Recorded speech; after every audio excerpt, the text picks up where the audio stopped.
Hey folks, so I wanted to come on to quickly make a wee video about a change of policy that we're going to be having here at 80 Fitness. I wanted to make a wee video because I think sometimes it's a bit less confusion than writing it. Now it will be sent out to you via email today, however video I think is a wee bit better, and like I say, it's a bit less confusing. So change of policy, I wanted to let you know what it is, what it means for you as current members, what it means for new members coming on board, and I also wanted to just let you kind of know our reasons for doing so. So it's a 28-day cancellation policy, which basically means that we need 28 days notice in advance of cancellation. All right, so to give you a practical example of what that means, say your last payment was made 2 weeks ago and you wanted to cancel, and you message me saying, look, I'm looking to cancel my membership. Well, what would happen is you would still have to make your next payment and you would be paid up until the end of the following month, in which case your membership would be cancelled then. So that's the policy. What it means for new members coming in is that it's going to be in place from today onwards. As soon as they sign up, they'll be made aware of the policy and they'll know that it's the way that the gym operates. For current members, yourselves, obviously you didn't sign up under this policy. So basically we're going to be given a month grace, so that if you're to cancel now in this month, the month of March, then you'll be doing so under the old rules, the old system.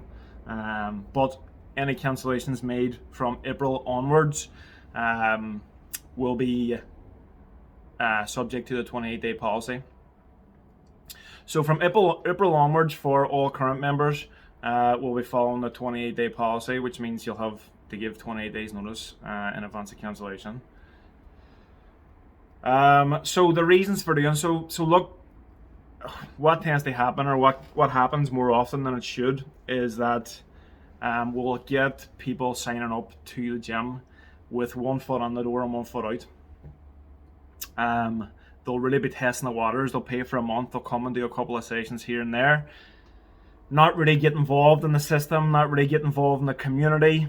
And they don't really share the values of our community here, our members.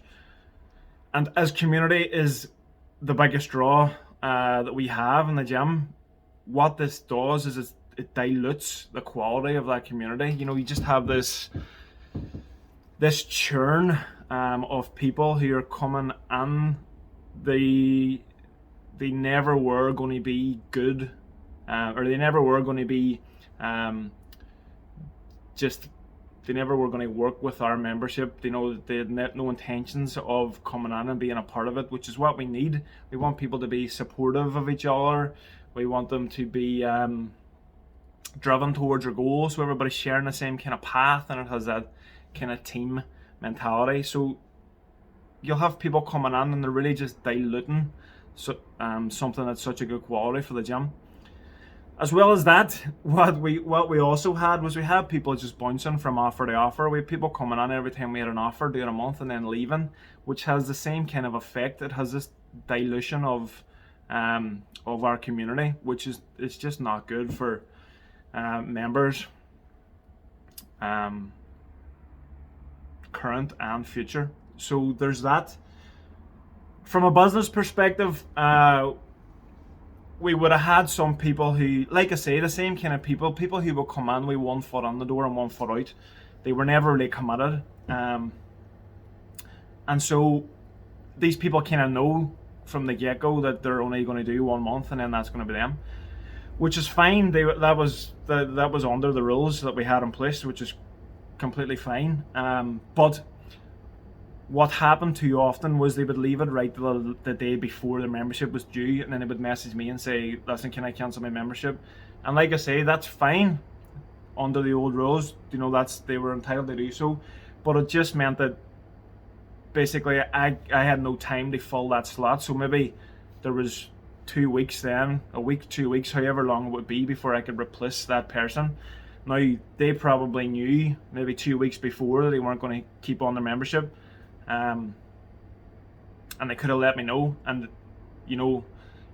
I can kind of sense when a cancellation's coming up. If somebody's just joined, I kind of know how they act when they, if they're actually committed and they're going to stay, and I know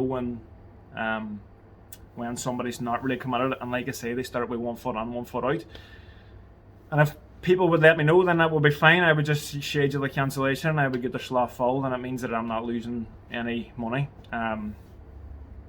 So this basically weeds them kind of people out. It means that if anybody who would have otherwise just wanted to test the waters, when they see that, they'll go, nah, I'm not committing to that.